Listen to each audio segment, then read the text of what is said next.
Ei pessoal, tudo bem com vocês? Eu sou Maísa Barbosa, esse é o canal Trama Literária e hoje a gente está aqui para dar continuidade para uma série que eu gosto muito aqui do canal, que é a série Pensadoras Feministas, nas quais a gente fala um pouquinho da biografia, da história e da vida de alguma pensadora importante, e hoje a gente fala sobre Angela Davis. Eu gosto muito dos textos da Angela Davis, tem algumas resenhas de alguns livros dela por aqui, vou deixar os links. Vou deixar também o link da playlist da série Pensadoras Feministas, se você quiser conhecer outras pensadoras, e se você também quiser indicar nomes, deixa aqui nos comentários que a gente vai inserindo na nossa playlist e adicionando outras histórias de outras mulheres. Se você está chegando por aqui agora, não se esqueça de se inscrever, ativar as notificações, curtir o vídeo e indicar o canal para quem gosta dos nossos temas, para quem gosta de feminismo, para quem gosta de literatura, que são os temas que a gente comumente discute por aqui. Particularmente eu gosto muito da história da Angela Davis e de voltar para a história da Angela Davis, porque ela é uma pensadora muito importante e que tem muitos textos muito necessários à discussão, com alguns temas centrais, como a questão do abolicionismo e do abolicionismo penal, são temas que perpassam pela obra da Angela Davis, mas de modo geral tem algumas coisas que eu gosto muito do modo como ela produz, do modo como ela escreve, do modo como ela pensa, que é a questão de articular coisas que às vezes outros pensadores acabam abordando de modo dissociado, como a questão racial, como a questão de gênero, como a questão feminista.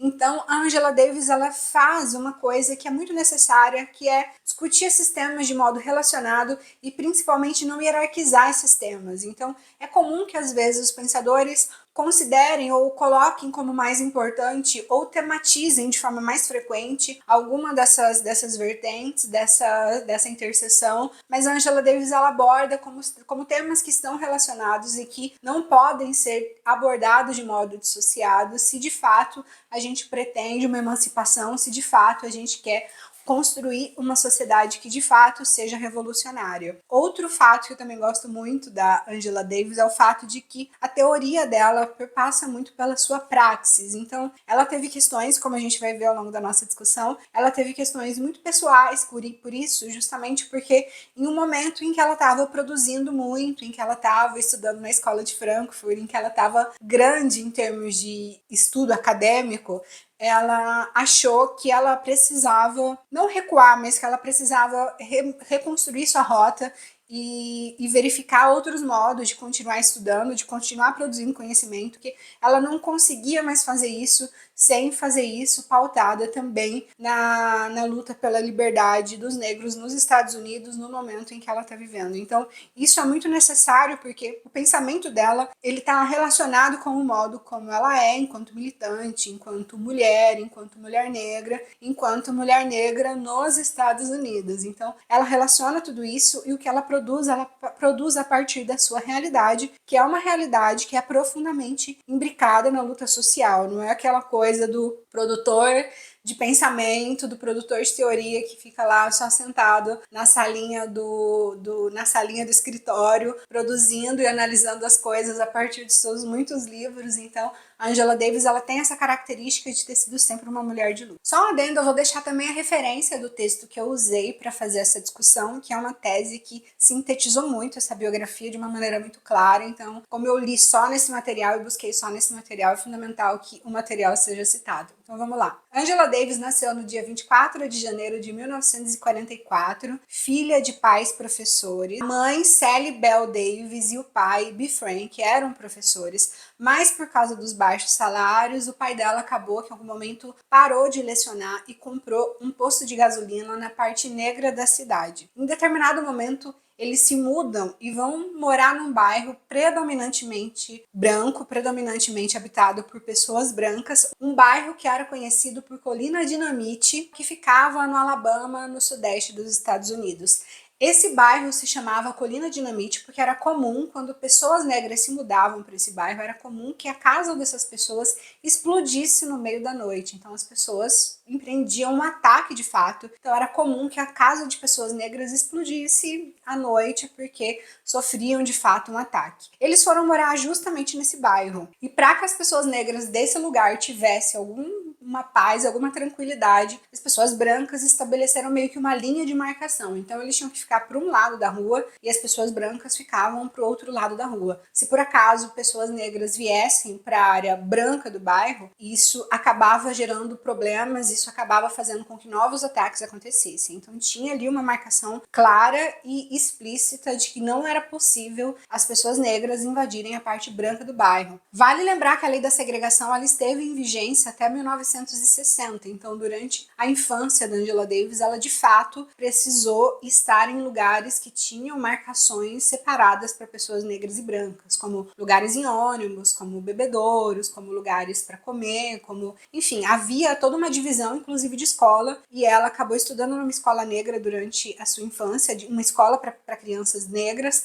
E apesar, tinha a questão de haver uma clara redução da qualidade do ensino, mas ainda assim era o lugar em que ela conseguia ter acesso à história de pessoas negras e conhecer um pouquinho mais sobre pessoas que depois viriam a se tornar suas referências. Uma coisa que a Angela Davis observava da mãe dela durante a sua infância, que a mãe dela costumava repetir com certa frequência, era para não ver pessoas brancas como inimigas, até porque a mãe dela, que também de alguma forma participava de movimentos, uma coisa que a mãe dela percebia é que às vezes existiam pessoas brancas que também estavam dispostas a fazer alguma modificação na estrutura, a perceber o mundo de uma outra forma. Então a mãe dela entendia que não dava para devolver o ódio que elas recebiam com ódio em relação às pessoas brancas, porque segundo a mãe dela, isso era uma questão de estrutura mesmo, e que havia pessoas brancas que conseguiam perceber os absurdos daquele sistema e que estavam dispostas a contribuir na luta. Com 15 anos, Angela Davis, por meio de uma bolsa, conseguiu estudar em Nova York, e a partir daí ela conseguiu ter acesso a um outro tipo de educação, até porque a educação do lugar em que ela estava era realmente muito limitada. Era também uma forma de manutenção de estrutura, então a educação que pessoas negras recebiam não era o mesmo tipo de educação, não tinha a mesma qualidade que o ensino e com o modo como o ensino era ofertado em escolas destinadas a pessoas brancas. Então, com 15 anos, ela consegue essa bolsa e ela consegue ir estudar numa escola de Nova York e tem contato pela primeira vez com teorias socialistas, e aí a cabeça da Angela Davis abre de uma forma muito significativa, porque ela vai perceber e ela vai começar a entender quais são as raízes da desestrutura, quais são as raízes da opressão, e ela vai ficar de fato extremamente envolvida politicamente a partir daí. Começa a ler Marx, começa a ler Engels, não tem como, ela se transforma de uma maneira absurda e ela vai começar então a partir daí cada vez mais a sua militância, o seu ativismo, ele é pautado pela teoria socialista e depois pelo comunismo. Apesar dela ter ido morar num lugar em que a lei da segregação não era vigente e num lugar que, pelo menos aparentemente, não deveria existir racismo da forma como ela enfrentava no Alabama, ela vai dizer que ela percebeu o racismo de outras formas, de um racismo mais simbólico e de um racismo que se manifestava principalmente pela desigualdade de oportunidades. Então, o lugar que pessoas negras ocupavam, o lugar que pessoas brancas ocupavam, eram necessariamente lugares muito diferentes. Ela vai falar sobre isso, sobre o como foi difícil para ela fazer essa transição e ter que lidar agora com outro tipo de racismo, com uma outra forma de opressão. Apesar disso, Angela Davis ela era absolutamente dedicada e extremamente estudiosa. Em 1961, ela entra na universidade para estudar literatura francesa. E ali, na universidade, ela continua sofrendo os efeitos do racismo e ela continua percebendo os efeitos da desigualdade. O que ela vai relatar aqui, um sentimento muito comum, tanto da adolescência quanto da fase adulta ali na universidade, é uma contínua sensação de deslocamento, de não pertencimento. Como ela vai dizer no campus, só havia outras duas alunas negras, então os assuntos, os temas, os interesses, ela acabava que não encontrava muita gente para conversar sobre isso, porque necessariamente esses eram temas, os temas que ela queria falar, eram temas que ela precisaria conversar com outras estudantes negras e com outros estudantes negros, e ela vai dizer sobre essa contínua dificuldade de se sentir pertencente num espaço que claramente não foi construído para ela. Até que no segundo ano da faculdade, ela vai para Paris num evento, e em Paris ela vai ter novamente, assim como ela leu o Manifesto Comunista, a cabeça dela abriu, aqui vai acontecer novamente, porque ela vai chegar num lugar que está em plena efervescência, em crescimento de lutas, e as pessoas estão manifestando, e as pessoas estão nas ruas, ruas e as pessoas estão lutando pelos seus direitos, e aquilo pega de uma maneira muito certeira para ela, porque é daquilo que ela quer participar. Ao mesmo tempo em que pessoas que vinham do norte da África e moravam em Paris, estavam em Paris, também acabavam sofrendo muito com xenofobia e com racismo. Então, era comum que cafés frequentados por pessoas negras, por pessoas que vinham de países africanos,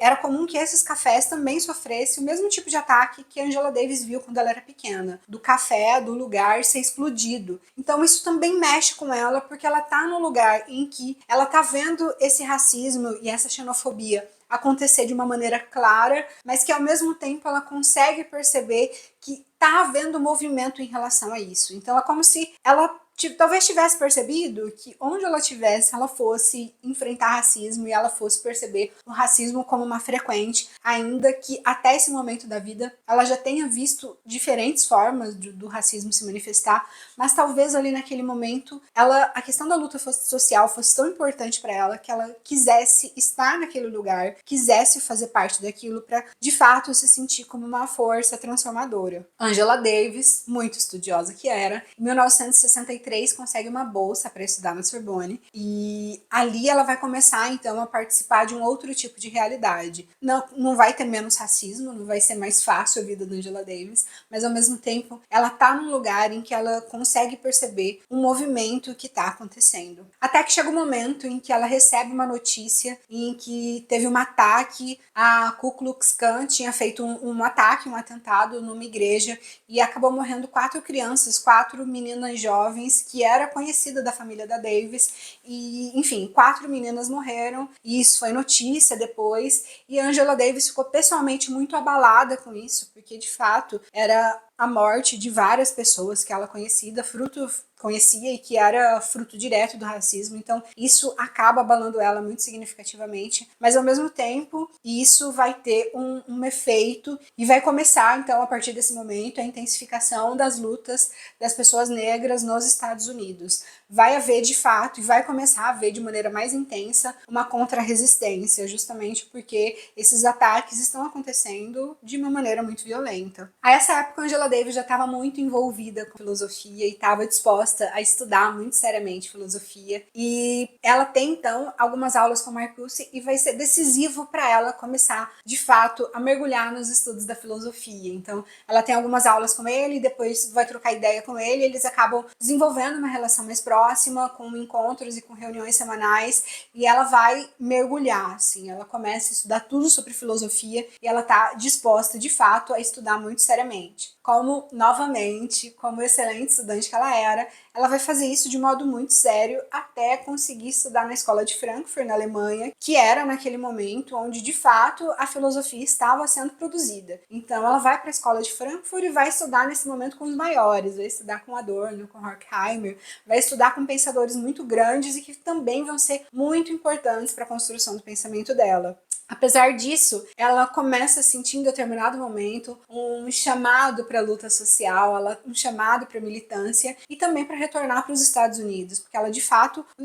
os Estados Unidos está num momento muito decisivo de luta dos povos negros, de organização, de combate, e ela sente que ela precisa participar disso. Até porque, como uma pensadora tão importante, de fato, ela seria uma figura muito decisiva para essas lutas, e ela começa a sentir essa vontade de voltar, apesar do Adorno desincentivar bastante. Então ela conversa com ele e ele meio que desmotiva, porque talvez com um certo medo dela se perder ou dela começar a se engajar muito na militância e abandonar os estudos teóricos. Então ele desmotiva ela, o que não vai dar certo, porque ela vai conversar com Marcuse e ele vai conseguir uma maneira dela voltar para os Estados Unidos e continuar estudando filosofia. Então ela volta e faz então essa associação que para ela é fundamental entre filosofia e prática, que para ela são coisas que são indissociáveis. A filosofia dela é uma filosofia que perpassa pela prática. Ela era grande admiradora do Marcuse e tem uma coisa que ela fala sobre a obra dele que eu acho muito bonita,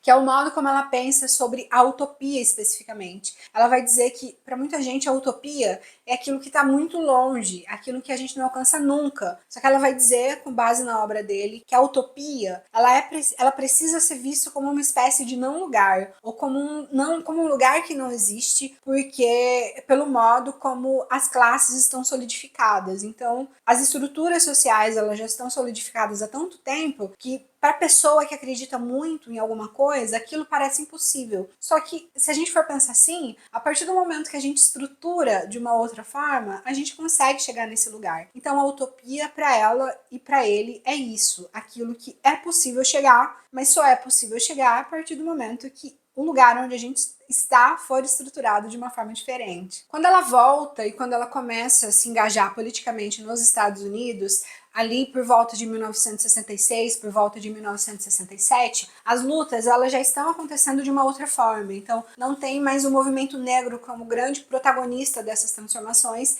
e já há outras pautas, como a questão da homossexualidade, como as feministas. Então, já há outros tipos de grupos sociais, outros atores sociais que também estão lutando pelos movimentos, e isso vai ser importante para Davis, justamente porque ela chega também num outro lugar e que ela já encontra um outro cenário de luta e que ela já também vai configurar a sua luta de uma outra forma. Ela se articula então com outros alunos negros da universidade e a pauta do momento é a questão da guerra do Vietnã. Então eles começam a se organizar em relação à guerra do Vietnã e começam a fazer um movimento muito ativo em relação a isso. Também nesse momento é um movimento em que ela se integra ao Partido Comunista e vai de fato agora ter um posicionamento político demarcado, inclusive pela sua associação ao Partido Comunista. Por mais que as ideias e por mais que seu pensamento já fosse socialista, por mais que ela já tivesse, a sua discussão já era pautada nisso, no socialismo e no comunismo, quando ela se associa de fato ao Partido Comunista, ela marca um lugar e um espaço de luta que para ela vão ser fundamentais. É o momento em que ela também se aproxima do Partido dos Panteras Negras, até porque ela também percebe uma abertura em relação às ideias marxistas que fazem parte do pensamento dela, e como ela percebe essa abertura, ela acaba se aproximando e acaba também atuando junto ali ao Partido das Panteras Negras. Uma coisa que é importante dessa época também é que com a conquista dos direitos civis vai ter todo um processo de autoafirmação da identidade negra. Então é o momento do movimento Black Power. Então são todas essas ideias que vai ser bastante importante para que as pessoas se sintam próximas da ação, para que as pessoas se sintam próximas da luta e de fato comece a ter toda uma reconstrução de autoestima, de valorização da própria identidade, de valorização da própria cultura, das músicas, da arte, para além de questões relacionadas a uma estética racial, mas vai ter toda uma valorização disso que vai ser fundamental e que vai permanecer depois por bastante tempo. Inclusive, a gente vai perceber uma questão, um incômodo pessoal que ela acaba sentindo nesse momento em específico com o Partido das Panteras Negras é justamente uma questão de hipervalorização masculina.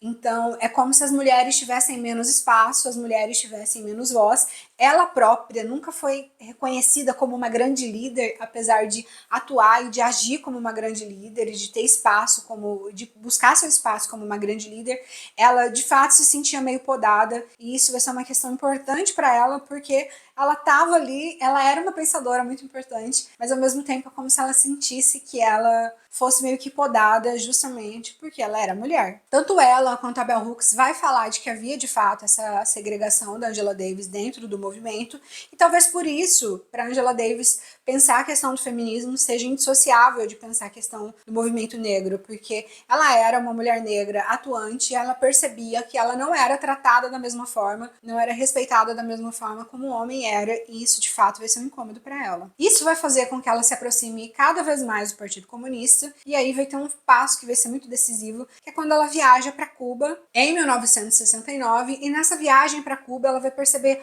outras formas de luta antirracista e de um tipo de luta antirracista que ela vai acreditar muito, pautada e pelo comunismo. Então isso vai ser muito significativo para ela enquanto pensadora e para ela enquanto militante também. Aí ela abraça de vez o Partido Comunista e de fato a sua luta vai perpassar efetivamente a partir de então pelo comunismo. Uma outra coisa que ela fala sobre essa viagem é sobre um entusiasmo revolucionário, e esse entusiasmo revolucionário é o que é decisivo para ela de fato acreditar naquilo e acreditar numa luta antirracista que aconteça daquela forma, justamente porque é sobre isso que ela diz, assim, talvez como ela pense naquela ideia de utopia que ela discute, pautada no Marcuse, de que eu preciso acreditar que a utopia é um lugar que eu alcanço, então talvez pautada nisso, para ela pensar sobre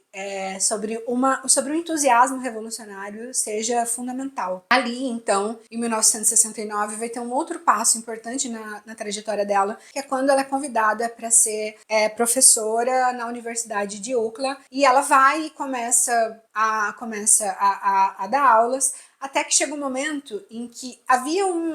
meio que uma regra de que não poderia haver professores comunistas ali na universidade, e aí chega um momento em que vão interrogá-la. E quando ela é interrogada no sentido de eu espero que ela vai falar não, eu acredito que ela vai falar não, porque pessoas não são obrigadas a gerar prova contra si mesma. Mas quando perguntam se ela é comunista, ela afirma que é comunista, ela não recua, e a partir daí, então, ela vai começar a sofrer com um nível de perseguição mais incisivo, até o momento em que, de fato, ela é desligada da universidade. É um momento nos Estados Unidos também que está havendo uma caça agora aos movimentos organizados, então foi baixada uma ordem para que o Partido dos Panteras Negras fosse extinguido, e então começa agora a haver um outro tipo de perseguição aos grupos, às organizações, e agora isso vai fazer com que a Angela Davis seja perseguida em outros níveis. Até porque também é um momento em que ela está viajando, ela está indo para outros lugares, ela está indo para outros espaços para lutar especificamente por presos políticos. Então agora ela não está mais numa luta só de ideias ou só de movimentar-se em relação a algumas ideias. Agora ela está numa atuação que de fato confronta os poderosos dos Estados Unidos, justamente porque ela está dizendo e está denunciando sobre presos políticos, e agora ela vai ser uma figura extremamente visada. Em 1968, a polícia vai fazer uma espécie de batida para arrecadação de fundo para uma instituição de não violência da época, e numa dessas batidas, num apartamento de 2 estudantes comunistas, encontraram dinheiro, encontraram arma, e uma dessas armas estava em nome de Angela Davis. Como ela já estava sendo muito visada e denunciada pelos vizinhos, ela já ficou ainda mais sob vigilância e ela já ficou ainda mais sendo uma pessoa observada. Até que em 1972 vai ter um outro movimento que vai ser decisivo, que é quando um irmão de um sujeito que era um preso político e que era um sujeito pela qual Angela Davis lutava pela liberdade nas suas viagens e nas suas falas. Acaba que esse sujeito, que era o Jonathan Jackson, faz um movimento que é de sequestrar. Ele queria sequestrar um juiz para poder fazer uma negociação, para poder libertar seu irmão que estava preso. A ação não vai dar certo e, além disso, vão restar alguns mortos, entre ele, o Jonathan Jackson, e o juiz. Como o juiz acabou morrendo nesse combate,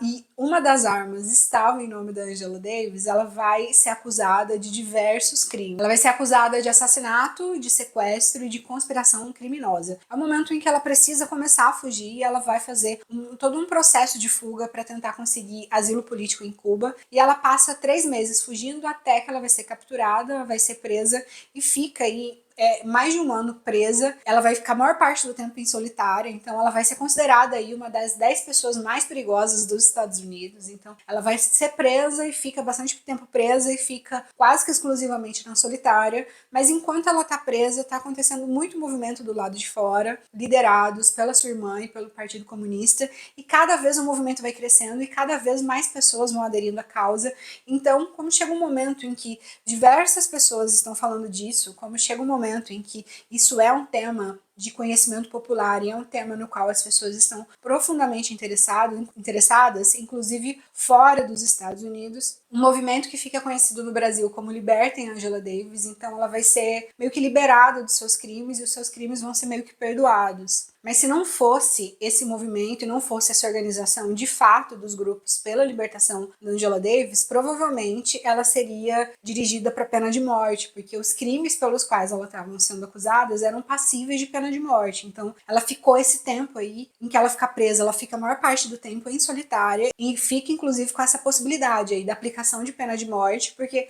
os crimes dos quais ela estava sendo acusada dava margem para isso, dava vazão para isso. Desde sua liberdade, então, Angela Davis continua sendo uma militante muito atuante, continua sendo uma filósofa muito importante e continua discutindo temas que para ela são essenciais e continua pensando sobre temas que para ela são fundamentais para a transformação da sociedade. Continua uma crítica ferrenha ao neoliberalismo, às estruturas dominantes, e a questão racial e a questão feminista são temas que nunca deixam de passar pelas suas diversas obras. Gente, é isso. Essa foi a nossa discussão sobre Angela Davis. Se você tem outras pensadoras feministas para indicar aqui no canal, deixa aqui nos comentários que a gente vai conversando sobre elas. Até mais!